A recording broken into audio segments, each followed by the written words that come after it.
है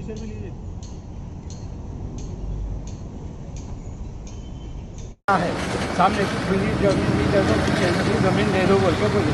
मैं बोला भैया हम नहीं दे सकते, हमारी प्रॉपर्टी नहीं है, हमारे बाप की जागीर नहीं है, आपको जो भी लेना है जाके वक्फ बोर्ड से पूछ कर लो। बोलते नहीं वक्फ बोर्ड से जो बातचीत हो गई।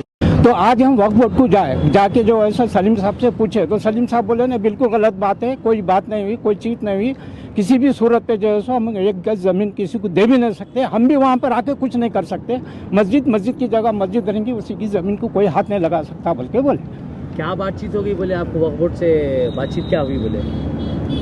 वक्फ बोर्ड से तो बातचीत नहीं हुई बोल के बोले। वो हम बोले कि नहीं, बोला आपस में समझौता कर लिए, हम बोल लिए भाई एक पीछे की जमीन खुली है ये दे दो बोले बोल के आपस में बोल लिए बोल के। वक्फ बोर्ड और रहमत बेग साहब नहीं, हमारे सदर एमपी साहब और सलीम साहब दोनों मिलके बात कर लेके मेरे को भेजे तो मैं आया।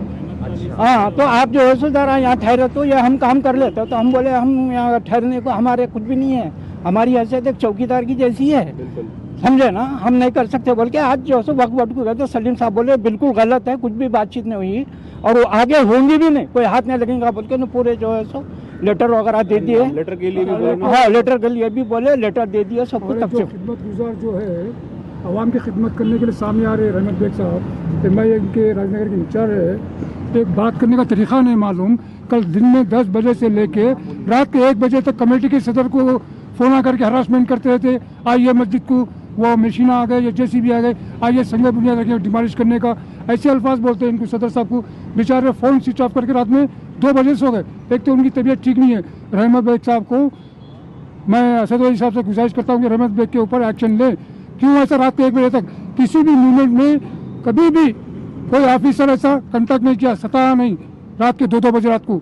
ये एक पॉलिटिकल लीडर होते हुए एक आवाम मदद करने के बजाय आप उनको हरासमेंट करते रात के 2-2 बजे तक। आइए बैठ के बात करेंगे, मशीना आ गए डिमोलिश करेंगे, थोड़ा सा फिर 3-4 दिन की बात करेंगे। वो भी अल्लाह का घर तोड़ने के वास्ते आपको रात में हरासमेंट करके बुला रहे हैं। एक आप मुसलमान होते हुए, बाहैसियत मुसलमान होते हुए आप अल्लाह का घर तोड़ने के वास्ते सदर साहब को मस्जिद के हम तस्फिया हो गया, हम सौदा कर लिए बोल के आप बुला रहे हैं आके साइन करो बोल के।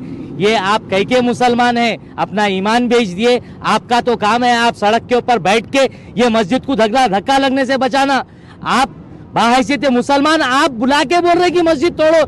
लानत है आप पे और आपके सदर साहब के ऊपर। अल्लाह का घर आप नहीं बचा सकते, मुसलमानों का वोट लेते आप।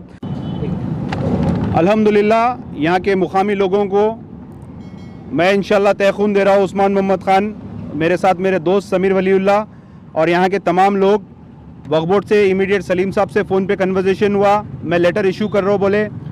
आबिद साहब वहाँ पे बैठे, लेटर इशू हुआ जो कलेक्टर को भी है, कमिश्नर साइबराबाद को भी है और रेवेन्यू डिपार्टमेंट राजेंद्र नगर है, ये तमाम कंसर्न डिपार्टमेंटों को है। किसी की माँ नहीं जनी, यहाँ पे आके इंशाल्लाह उंगली भी लगाएंगे। सबसे पहले यहाँ पे अगर कोई चीज़ होगा तो बराबर मैं आऊँगा, बराबर JCP के सामने लेट जाऊँगा, अगर हुआ तो JCP को भी पलटा दूंगा। और यहाँ के जो भी नमूने इस चीज़ के लिए करे तो मैं बैरिस्टर असदुद्दीन ओवैसी साहब से ये डिमांड कर रहा हूँ कि आप क्लैरिफिकेशन दीजिए, या रहमत जो बोले वो सही है या फिर आप बोलिए कि रहमत गलत बोल रहे हैं। ये 2 चीज़ का क्लैरिफिकेशन देना। तेलंगाना में मजाक बन गया, आप पूरी इंडिया को रिप्रेजेंट करते, आप चाइना की बात करते, आप बर्मा की बात करते, आप नेपाल की बात, आप भूटान की बात करते, आप GDP की बात करते, आप नरेंद्र मोदी की बात करते जिसके पास 300 के करीब MPs है उसकी बात करते। आप खुद यहाँ के हैदराबाद के MP है, ऑल इंडिया मजलिस इत्तेहादुल मुस्लिमीन के सदर है। आपका सबसे पहले बेस हैदराबाद है। ये हैदराबाद में लगातार मसाजिदा, जलालगुड़े में मस्जिद कब्रस्तान, यहाँ पे मस्जिद कब्रस्तान, हर जगह पे सेक्रेटरीट जहाँ पे आप बैठ के आप मुसलमानों के वोट से चुन के आके जहाँ पे बैठ के आप असेंबली में जाते हैं, उसका सेक्रेटरीट जो होता है वो सेक्रेटरीट के भी मसाजिदा शहीद, अंबरपेट की मस्जिद शहीद, खम्मम की मस्जिद शहीद, आशुर खाने शहीद, मंदिर शहीद, यहाँ की भी एक मंदिर को खतरा है, कब्रस्तान शहीद। ये क्या हो रहा? 75 साल आज़ादी से अब तक ऐसा नहीं हुआ। अब ये क्या हो रहा, गैर आबाद मसाजिदा, जो मस्जिद हम जाके आबाद करते हैं, जो मस्जिद के पास आके हम ठहरते हैं, वहाँ पे दूसरे दिन आ जाता है अखबार में, आपके खुद के अखबार में काले स्याही से लिख देते हैं कि हम वहाँ पे आबाद कराए, हमारी नुमाइंदगी पे हुई। कौन सी नुमाइंदगी, कितने वक्त वहाँ पे गए, कौन सी सीढ़ी पे चढ़े आप, कौन सा खाने में जाके मस्जिद के साफ सफाई करे, कौन सा शराब का बोतल उठाए, कौन सा वहाँ पे से कॉन्डम हटाए आप, ये तमाम चीज़ें हैं। क्रेडिट लेना है ले लो, आप पूरी आवाम का क्रेडिट ले लो, आप पूरे बोगस वोट का क्रेडिट ले लो, लेकिन अल्लाह के घर आबाद होना चाहिए। उस्मान खान को क्रेडिट की जरूरत नहीं है, समीर साहब को, अब्बास साहब को, गौस साहब को, यहाँ पे जो भी है इनको क्रेडिट की जरूरत नहीं है। अगर आपको क्रेडिट होना है ले लो, लेकिन हमारे मसाजिदों के साथ मजाक मत करो। मैं यही आपको इन्फॉर्म कर रहा हूँ कि यहाँ पे अगर आप कोई भी आएगा तो तमाम हैदराबाद के हिंदू मुसलमान यहाँ पे ठहर के इनकी बैंड बजा देंगे। शुक्रिया, अस्सलाम वालेकुम।